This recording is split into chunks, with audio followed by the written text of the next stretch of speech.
کچھ بھی سمجھ میں نہیں آتا۔ ہمسائے کے گھر گئی، کچھ کھانا مانگا۔ ہمسائی کھانا دیتے ہوئے بولی، بہن بہتر ہوگا طلاق لے لو اور کسی اور سے شادی کر لو۔ کیا زندگی ہے تمہاری بھی؟ تیرے گھر میں شرابی جواری بیٹھے رہتے ہیں آ کر، سب لوگ باتیں کرتے ہیں، تمہارے کردار پہ بھی انگلیاں اٹھاتے ہیں۔ بہتر ہوگا طلاق لے لو۔ لیکن طلاق کے بعد کا سفر بھی دردناک تھا۔ آرزو جانتی تھی فیصل کے ساتھ طلاق لے کر امی ابو بھی ساتھ نہیں دیں گے۔ بھائی ابھی منہ نہیں لگاتے تو پھر بھلا کون سہارا بنے گا؟ زندگی ایک بند گلی میں رک گئی تھی، یہاں اندھیرا ہی اندھیرا تھا۔ ایسے حالات میں عورت کے سامنے دو ہی راستے ہوتے ہیں، یا صبر کرنا یا پھر حالات سے لڑنا۔ لیکن ان دونوں کاموں کے لیے آرزو میں ہمت نہ تھی۔ لوگوں کے کپڑے سلائی کر کے گزارا کرنے لگی۔ فیصل جوئے کے اڈے پہ بیٹھا ہوا تھا۔ اس اڈے کا مالک بولا، فیصل تم نے 2 لاکھ روپے ہرا دیے ہیں، بولو 2 لاکھ کیسے دو گے؟ فیصل نشے میں تھا۔ 2 لاکھ؟ میرے پاس تو کچھ بھی نہیں ہے۔ جوئے خانے کا مالک بولا، فیصل صاحب اس دندے کا اصول ہے، رقم کی ادائیگی یا پھر موت۔ وہ سب گنڈے بدماش تھے۔ فیصل بولا، اچھا مجھے 2 دن کا ٹائم دو، میں پیسے دے دوں گا۔ اڈے کا مالک مسکرا کر بولا، ٹھیک ہے جاؤ، 2 نہیں 5 دن کا ٹائم دیا، اگلی بار پیسے لے کر آنا ورنہ کوئی گولی منتظر رہے گی تمہاری۔ فیصل لڑکھڑاتا ہوا وہاں سے نکلا۔ 2 لاکھ روپے کہاں سے دوں میں ان کو؟ کوئی بھی زمین جائیداد نہیں ہے، گھر بھی کرائے کا ہے۔ اگر پیسے نہ دیے تو چیما بھائی جان سے مار دیں گے مجھے۔ فیصل کا کوئی بھائی بہن نہیں تھا، ماں باپ کی اکلوتی اولاد تھا، ماں باپ بھی دنیا سے چلے گئے تھے۔ آرزو سو رہی تھی، پاس آ کر بیٹھ گیا۔ آرزو کو جگایا، اٹھو میری بات سنو۔ آنکھیں ملتے ہوئے آرزو اٹھی، ہاں بولو کیا بات ہے؟ پریشانی میں بولا، مجھے 2 لاکھ لا کر دو کہیں سے بھی۔ آرزو نے سر پکڑ لیا، فیصل پہلے ہی 5 لاکھ روپے قرض ہے، کہاں سے لا کر دوں 2 لاکھ؟ آرزو فیصل کی طرف دیکھنے لگی، فیصل لوٹ آؤ نا زندگی کی جانب، میں تھک گئی ہوں اب۔ کیوں اتنا ستم کرتے ہو مجھ پہ؟ میں تم سے کچھ نہیں مانگتی، بس یہ شراب چھوڑ دو، مجھے بس عزت دو اور 2 وقت کی روٹی کھلا دو۔ فیصل مسکرانے لگا، پاگل ہو گئی ہو کیا؟ میرے پاس کچھ نہیں تم کو دینے کے لیے، میں نے تو پہلے ہی تم سے کہا تھا چلی جاؤ یہاں سے، میں تمہارا خرچ نہیں برداشت کر سکتا۔ آرزو نے بہت واسطے دیے، فیصل اللہ کے لیے سمجھ جاؤ، میں کہاں جاؤں گی؟ ہم اپنا گھر بسا لیتے ہیں، تم بس میرا ساتھ دو اور سدھر جاؤ، میں کوئی جاب کر لوں گی۔ لیکن فیصل اپنی دنیا میں مگن تھا، گالی دے کر بولا، جا دماغ نہ خراب کر میرا، کہاں سے پلے پڑ گئی ہو تم میرے؟ تھی تو بہت خوبصورت، لیکن نصیب کا مسئلہ ہے سارا، وہ خوبصورت ہونا چاہیے نا۔ 5 دن گزر گئے تھے، شراب کی بوتل ہاتھ میں تھامے فیصل بہت پریشان تھا۔ چیما بھائی مجھے مار دے گا، دوسرا شرابی دوست بولا، بات سن، ایک طریقہ ہے، سارے پیسے معاف ہو جائیں گے۔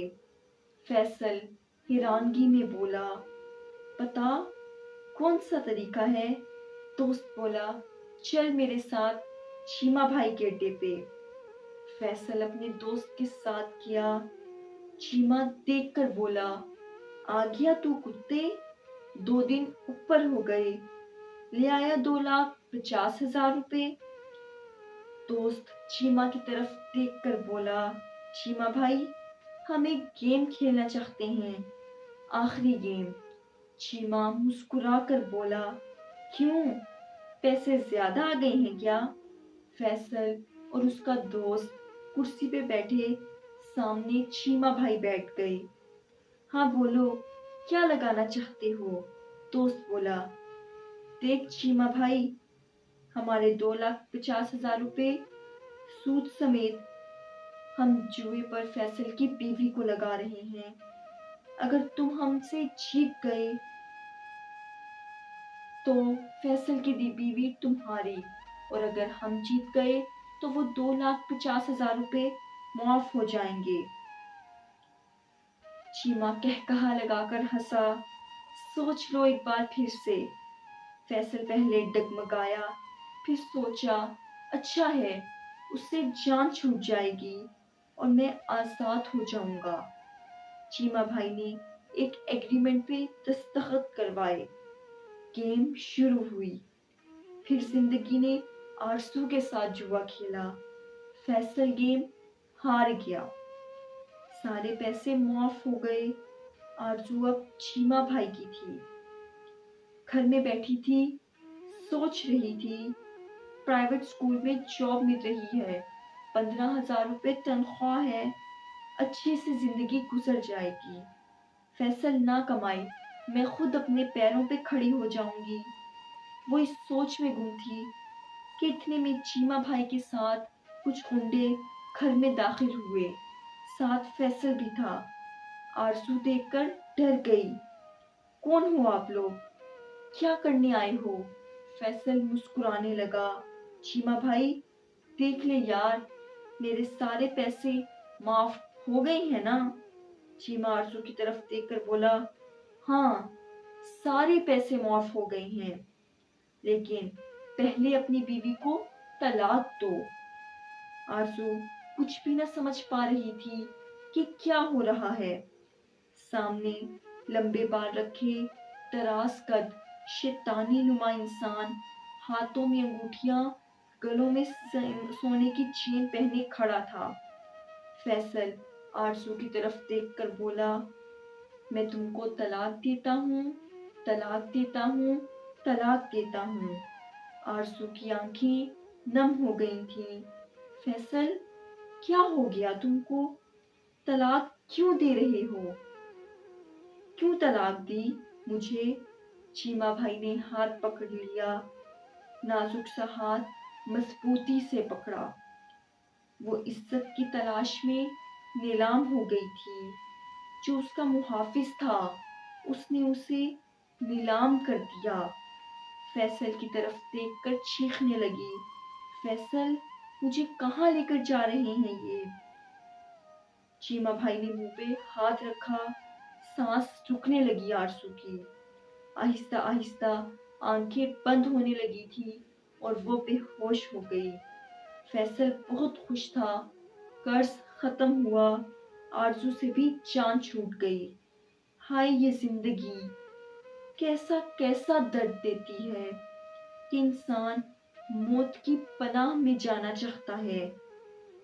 وسیع بیٹا، تمہاری بیٹی بہت چھوٹی ہے، اس کو ماں کی ضرورت ہے، تم شادی کیوں نہیں کر لیتے؟ وسیع بزنس مین تھا۔ وہ ڈنر کرتے ہوئے بولا، امی جان، میں کوئی ملازمت ڈھونڈ رہا ہوں جو گڑیا کا خیال رکھے۔ مہوش کے بعد اپنے ساتھ کسی کا نام بھی نہیں جوڑنا چاہتا۔ وسیع اور مہوش کی لو میرج ہوئی تھی، لیکن بیٹی کی پیدائش کے 2 مہینے بعد ہی مہوش دنیا سے چلی گئی تھی۔ اسے بلڈ کینسر ہوا تھا۔ مہوش کی جدائی وسیع کو مکمل بدل کر رکھ گئی تھی۔ وہ میخانے میں ناچنے والا، پارٹیز میں جانے والا ماڈرن وسیع مکمل طور پر بدل چکا تھا۔ 5 وقت نماز ادا کرنے لگا تھا۔ وہ مہوش کے جانے کے بعد تنہا رہتا، گھر آ کر بیٹی کے ساتھ رہتا۔ گڑیا بھی 8 ماہ کی تھی، دادی سنبھالتی تھی، لیکن گڑیا کو ماں کی ضرورت تھی۔ وسیع مہوش کی جگہ کسی کو بھی نہیں دینا چاہتا تھا۔ جس سے محبت ہو جائے اس سے بچھڑنا موت ہے۔ جو محبت پر ایمان لے آئیں وہ پھر محبت کے بنا خاک ہو جاتے ہیں۔ وسیع مہوش کے بنا خاک ہو چکا تھا۔ مہوش کی تصویر ہاتھ میں لیے گھنٹوں بیٹھا رہتا۔ مہوش، تمہارے بنا سب کچھ ختم ہو چکا ہے۔ اللہ میاں جی تم کو جنت میں اعلیٰ مقام عطا فرمائے۔ مہوش، بہت یاد آتی ہو، بہت یاد آتی ہو۔ دیکھو نا، تم مجھے ہر روز کہتی تھی نماز پڑھا کرو۔ اب میں نماز پڑھتا ہوں، لیکن تم مجھے دیکھنے کے لیے پاس نہیں ہو۔ مہوش، یاد ہے تمہاری گود میں سر رکھ کر سونا بہت اچھا لگتا تھا۔ سب موسم بے رنگ ہو گئے ہیں۔ امی کہہ رہی تھی میں شادی کر لوں، لیکن امی کو کیسے بتاؤں؟ میری مہوش میری ابتدا، میرا اختتام ہے۔ اتنے میں گڑیا رونے لگی۔ جلدی سے کچن میں فیڈر میں دودھ ڈالا اور گڑیا کو فیڈ کروانے لگا۔ گڑیا کو سینے سے لگا کر رونے لگا۔ مہوش، کیوں ہم دونوں کو چھوڑ گئی؟ آرزو کی آنکھ کھلی۔ وہ ایک بند کمرے میں تھی، بالکل خاموش تھی۔ یا اللہ، کس امتحان میں ڈال دیا مجھے؟ میری مدد فرمانا۔ یا اللہ، میری مدد فرمانا۔ اور پھر آذان کی آواز سنائی دینے لگی۔ کیا ہوگا آگے؟ کیا کسی بازار کی زینت بن جائے گی آرزو؟ کیا آرزو ڈوب جائے گی کسی درندگی میں؟ یا کوئی ہوگا معجزہ؟ دیکھنے کے لیے ملتے ہیں اگلی ویڈیو کے پارٹ میں۔ فری میں سبسکرائب کرتے جائیں، دوستوں میں شیئر کریں اور اپنے خیالات کا اظہار کمنٹ میں کریں۔ نماز قائم کریں اور مجھے بھی دعاؤں میں یاد کیجیے گا۔ اللہ حافظ۔